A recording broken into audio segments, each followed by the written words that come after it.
Today's wine text is the Dowsett Family Becklin Vineyard Pinot Noir 2015 vintage. Obviously, I don't have the bottle with me when we're filming this. The wine wasn't here yet, so I'm just going to talk about the wine without the bottle.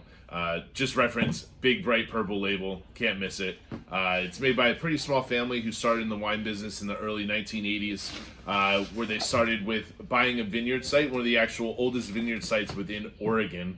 Kind of settled their family there, and over time, the son, Chris Dowsett, went to college at Oregon State for Enology and learned how to make wine while spending a year in Australia in an exchange program studying wine science. So after he came back, they actually transported to the Walla Walla, but there was a part of his family that stayed back in Oregon, which was his sister. Her name's Libby Becklin. And this is kind of where the confusion part comes in this wine, but I want to be, open with you guys so that way it explains it. So the actual winery is actually in Walla Walla, but the grapes are sourced from his sister's vineyard within Oregon. Still one of the oldest vineyards in the site. It's only about 12 acres of land, so a very small production Pinot Noir that they're making here.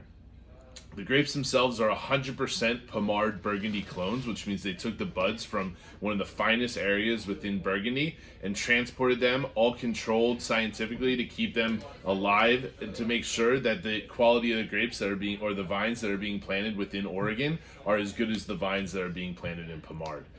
This is a really special wine that they don't make a lot of from a pretty good vintage within Oregon. And it's just a cool wine with a cool backstory that I think you guys will really like. Enjoy.